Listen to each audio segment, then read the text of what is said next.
Баршаңызға қайырлы күн достар, менің каналыма қош келіпсіздер. Бүгін сіздермен осындай өте дәмді әрі өте жұмсақ бисквитный рулеттің рецептісімен бөлісемін. Міндетті түрде видеоның соңына дейін көруге кеңес беремін. Ол үшін жұмыртқаның ақуызы мен сарыуызын бөліп аламыз. Ақуыз дұрыс көтерілу үшін 1 грамда сарыуыз түсіп кетпеуі қажет. Жай скороспен миксерлеп бастап ақуызды осылай көпірген кезде бір кесе немесе осылай бір пиала толтырмай қант саламыз, шекер саламыз. Ақуыз осылай көтерілуі қажет, өзінің массасын жақсы ұстап тұруы қажет.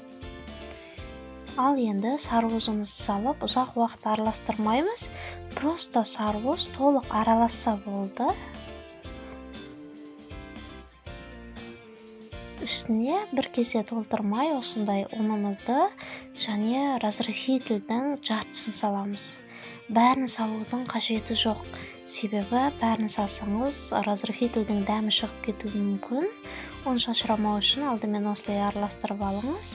Ұзақ уақыт араластырудың қажеті жоқ. Жай ғана оны араласса болды. Біздің қамырымыз дайын. Ал енді пергамент қағазына салып бір тегістетіп жайып шығамыз. Міндетті түрде алдын ала қыздырылған пеште 170 градуста пісіріп аламыз. Алғашқы 10-15 минутта духовканы ашуға болмайды. Пешіңіз алдын ала қыздырылған болсын.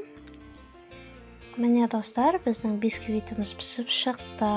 Сразу ыстық кезінде осылай пергаментный бумаганы алып, тез-тез ыстық кезінде орап тастауға тырысыңыз. Шамалы суып қалса, осылай оралмай сынып кетуі мүмкін рулетіңіз. Енді мен рулеттің екі шетін кесіп аламын. Екі шетін үгінді ретінде қолданып, қазір оформлениеге қолданамын. Ал енді крем дайындаймыз. Ол үшін бөлме температурасындағы сармайды осылай 2-3 минуттай миксерлейміз ағарғанша. Үстіне молокомызды құйып, бір келкі массаға айналғанға дейін жақсылап миксерлейміз. Екеуі де бөлме температурасында тұрса, іртіксіз, өте әдемі осындай крем дайын болады. Рулетімізді ашып, арасына жағып шығамыз. Менің пешімнің астыңғы жағы қатты істейтін болған соң шамалы күйдіріп жіберді. Егер сіз қаласаңыз, бұл рулетке басқа кремді қолдансаңыз да болады.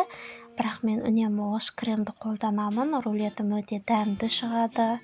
Сіздерге де осылай жасап көруге кеңес беремін. Ал енді кремді толық сыртына да жан-жағына жағып шығамын.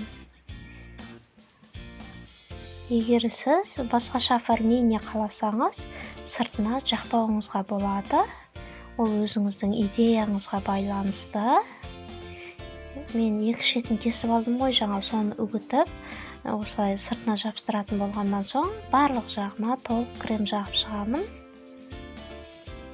Негізі постоянно осылай үгіндімен оформление жасаймын.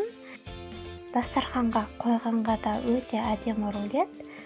Бұлай өзіңіз үйге шайменен жеуге де пісіріп көрсеңіз болады. Өте дәмді, прям дәмі деген супер мощный рулеттердің бірі. Міндетті түрде жасап көруге кеңес беремін, өкінбейсіздер. Егер видео ұнаса, каналыма жазылып, лайк басып, өз пікіріңізді қалдыруды ұмытпаңыздар. Міне достар, біздің өте дәмді рулетіміз дайын. Міндетті түрде жасап көріңіздер. Сіздермен болған Жанар.